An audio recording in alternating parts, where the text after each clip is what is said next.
Hello guys, welcome to another episode of JDM Talks. My name is Jayesh Mahajan. I am a programmer and a roboteer by profession, and today I am gonna tell you how to become a programmer from the beginner. So let's get started.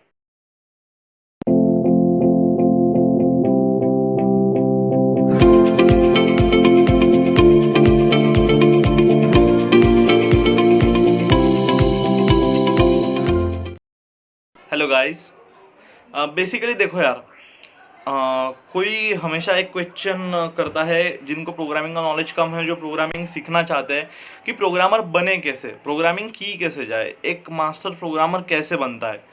तो एक चीज़ समझ लो कि languages सीख के कोई programmer ready नहीं हो सकता। लाइक देखो, आप लैंग्वेज में क्या होता है, लैंग्वेज में कुछ सिंटैक्सेस होते हैं, ठीक है।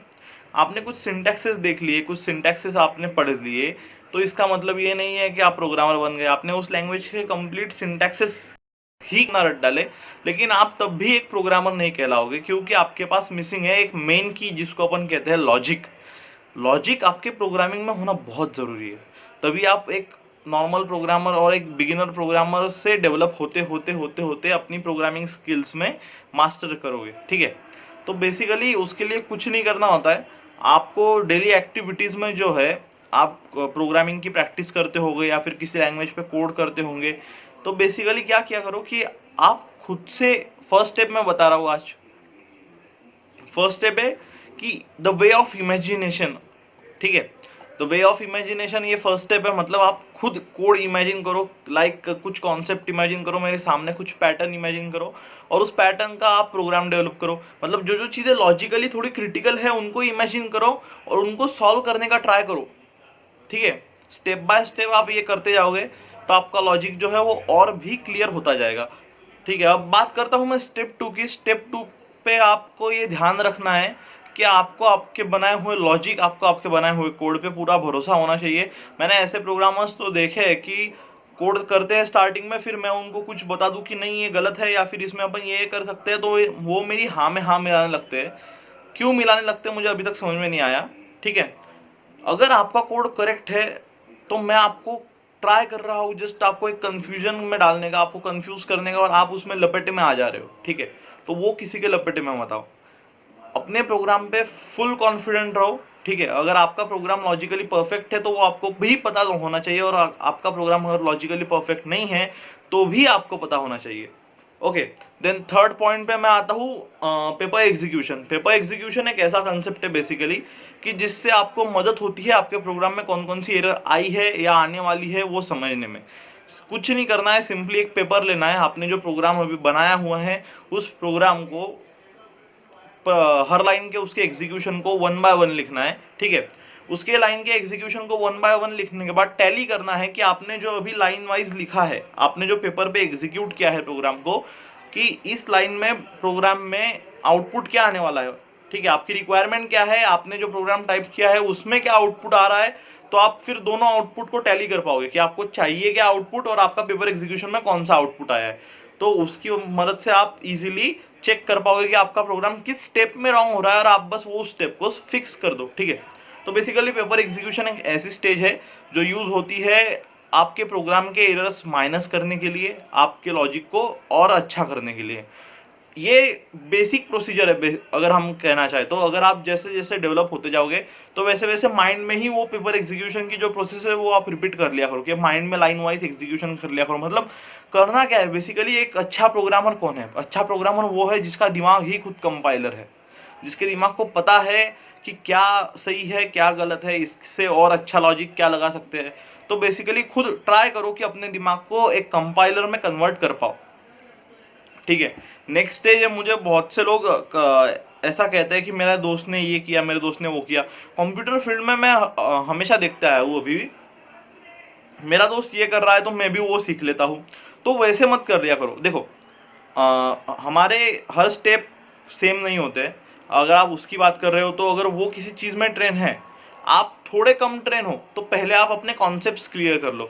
आप करते क्या हो पता है क्या? प्रोग्रामिंग सीखते समय सबसे बड़ी गलती आप एक करते हो कि अभी सपोज एक बंदा सी पे काम कर रहा है, ठीक है। सी पे वो सिंटेक्चुअली काम कर रहा है, सिंटेक्चुअली भले ही वो कितना अच्छा है लेकिन वो अल्गोरिदम डिजाइनिंग में, लॉजिक डिजाइनिंग में उतना अच्छा नहीं है। तो वो जावा सीखे या सी सीखे, उससे क्या फ़र्क पड़ता है। लॉजिक अगर उसके कमज़ोर है तो उसको प्रॉब्लम वहीं पे आने ही वाली है। तो लैंग्वेज शिफ्ट मत करो जब आप किसी लॉजिक में परफेक्ट नहीं हो जाते हो, ठीक है। जब आप लॉजिकली परफेक्ट हो जाते हो तभी लैंग्वेज शिफ्ट करो, ना किसी को देख के शिफ्ट करो कि भाई इसने तो चालू कर दी पाइथन, मेरे को भी कुछ करना पड़ेगा, मैं जाने दो सी मैं फास्टली कर लेता हूँ, फिर सी प्लस प्लस कर लेता हूँ, फिर पाइथन को आगे बढ़ाता हूँ। ऐसे मत करो, ये गलतियाँ है, ये प्रोग्रामर्स हमेशा करते हैं कि बेसिक बेसिक स्टार्टिंग में जो प्रोग्रामिंग सीखने जाते हैं उनको लगता है कि यार इसने तो ये कर लिया। सामने वाले की चीज़ें मत सोचो। अगर मुझे कुछ चीज़ सीखने में 2 दिन लग रहे हैं या फिर मुझे कुछ चीज़ सीखने में 10 दिन लग रहे हैं, तो ऐसा ज़रूरी थोड़ी है कि तुमको भी 2 दिन ही लगने चाहिए, तुमको ही 10 दिन ही लगने चाहिए, ठीक है। टेक योर टाइम, लेकिन प्रॉपरली डेवलप करो लॉजिक को। तो ये तो हो गई अपनी 3 स्टेप्स। अब अपन बढ़ते हैं चौथी स्टेप्स की तरफ। मैं बात करूँ अगर अगली स्टेप की, तो एक सिंपल चीज़ है कि आप जो भी लॉजिक डिज़ाइन करते हो वो किसी टाइप का एक मैथमेटिकल एक्सप्रेशन होता है, एक मैथमेटिक्स से रिलेटेड कोई एल्गोरिदम होता है। तो आप ट्राई करो कि आपके जो कैलकुलेटिव एल्गोरिदम्स है आपके माइंड में जो भी कैलकुलेशंस होते हैं वो थोड़े फास्ट हो। अगर आप कैलकुलेशंस में थोड़े स्लो हो तो अपने माइंड को उससे अपडेट करो, अपग्रेड करो, ठीक है। नेक्स्ट पॉइंट है कि रेगुलरली प्रैक्टिस करो प्रोग्रामिंग की। प्रोग्रामिंग ऐसी चीज़ है कि आप जितना सीखोगे उतना कम है उसमें। तो आप नंबर ऑफ लॉजिक्स तो इनफाइनाइट है, ये तो सही बात है।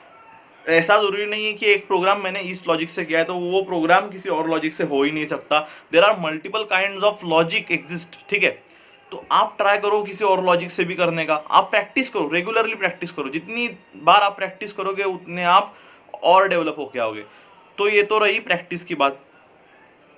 अब आप कहोगे कि अपग्रेड कब करना है, मतलब आपने एक लैंग्वेज सीख ली तो आपको पता कैसे चलेगा कि आप अगली लैंग्वेज पे शिफ्ट करने के लिए रेडी हो या फिर आपको किसी कॉम्पिटिटिव प्लेटफॉर्म में उतरना चाहिए। तो ये आपको खुद से पता चल जाएगा।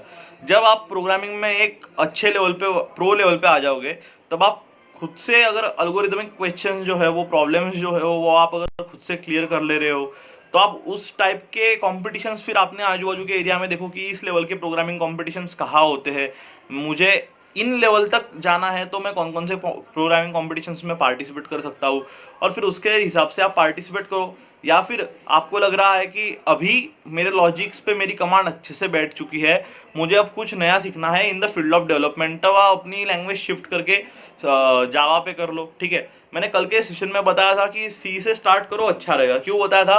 क्योंकि देखो मल्टीनेशनल कंपनीज के जो जो भी इंटरव्यूज होते हैं उसमें वो ये कंसिडर करके चलते हैं कि आपको बेसिकली सी तो आनी ही चाहिए, ठीक है। तो आपको अगर सी आती है तो वो most of questions C base पूछते हैं या फिर जो भी एल्गोरिदम्स है वो उसमें सी के सिंटेक्चुअल प्रॉब्लम डाल देते हैं। और अब होता क्या है, आप करते हो कोई कोई स्टार्ट पाइथन पे, आपकी प्रैक्टिस उतनी सी पे है नहीं, आपका हाथ उतना जमा नहीं है, आपने तो सिर्फ पाइथन पे काम किया है, ठीक है। तो फिर आपको उस वक्त प्रॉब्लम फेस करनी पड़ सकती है। ये तो बात रही कि अभी एक अच्छा प्रोग्रामर कैसे बनना है। अब मैं बात करता हूँ अपने फ्यूचर कंटेंट की, ठीक है। अब मैंने ये डिसाइड किया है कि अपन ये जर्नी साथ में करेंगे, ठीक है। तो स्टार्टिंग से प्रोग्रामर कैसे बनना है तक मास्टर प्रोग्रामर को क्या क्या चीज़ें करनी चाहिए, उसमें कौन कौन से कोर्सेज मैं आपके लिए इंट्रोड्यूस करने वाला हूँ। लाइक मैं अभी एक बिजनेस सेशन स्टार्ट करूँगा, पूरा बिजनेस की सीरीज स्टार्ट करूँगा। पैरेलली मैं एक प्रोग्रामिंग सीरीज स्टार्ट करूँगा जिसमें स्टार्टिंग को मैं लॉजिकली और अपने लॉजिक्स कैसे ट्रेन करे, एल्गोरिदम्स पे कैसे काम करे, वो सी प्रोग्रामिंग में सिखाऊंगा। फिर आगे चल के प्रोग्रामिंग एंड होने के बाद अपन सी प्लस प्लस भी सीखेंगे, पाइथन भी सीखेंगे, ठीक है। फिर आप जो कॉन्सेप्ट है उसमें कि डेवलपमेंट कैसे की जाए, वेबसाइट डेवलपमेंट क्या होती है, उसके कॉन्सेप्ट्स कैसे होते हैं, जावा स्क्रिप्ट में कैसे काम करना है, जावा पे कैसे वर्क करने हैं प्रोजेक्ट्स के लिए, अपन स्टार्टिंग से लेके एंडिंग तक एक अच्छे से अच्छे प्रोग्रामर कैसे बनना चाहते हैं अपन। बेसिकली प्रोग्रामिंग सीरीज का वही एक अपना मोटिव होगा। सेकेंडरी मैं स्टार्ट करने वाला हूँ अभी प्रोग्रामिंग सीरीज के पैरेलल में बिजनेस सीरीज, ठीक है। बिजनेस सीरीज में क्या होगा, बिजनेस सीरीज में होगा कि आप कैसे कर सकते हो। अगर आपने बिजनेस स्टार्ट भी नहीं किया, आप स्टूडेंट ही हो, तो अपने बिजनेस सेट पे कैसे काम करना है, आपका बिजनेस माइंडसेट कैसा होना चाहिए, आपको टारगेट ऑडियंस कौन सी रखनी चाहिए, क्योंकि हर बिजनेस हर ऑडियंस के लिए तो बना है नहीं। तो बेसिकली बिजनेस सेशंस में अपन मार्केटिंग से लेके बिजनेस के जो सारे कीवर्ड्स है, की पॉइंट्स है, उस पर अपन काम करने वाले। तो ये दोनों सीरीज जो है ये पैरेलली स्टार्ट हो रही है अभी से। मैं कल से वो सीरीज स्टार्ट कर देने वाला हूँ। एक एक दिन एक एक सीरीज का एक एक सेशन अपलोड होते रहेगा। अगर आपको मेरा कंटेंट देखना है, मुझे रेगुलरली फॉलो अप करना है, आपको एक अच्छा प्रोग्रामर बनना है, तो मैं आपको उसमें हेल्प करने वाला हूँ। अच्छा बिजनेसमैन बनना है, उसमें भी मैं आपको हेल्प करने वाला हूँ। आप बस मेरे चैनल को सब्सक्राइब कीजिए, लाइक कीजिए और कंटेंट मेरा मैक्सिमम से मैक्सिमम अमाउंट में शेयर कीजिए, ठीक है। अपना चैनल अभी नया है, उसको बहुत आगे बढ़ाना है और साथ में करनी है ये जर्नी। अच्छे से अच्छा प्रोग्रामर अपन सब मिलके डेवलप करेंगे अपने आप को। सो अगर आपको मेरा कंटेंट आगे भी चाहिए हो तो मेरे चैनल को सब्सक्राइब जरूर कीजिए, ठीक है। तब तक के लिए अपन मिलते हैं, बाय।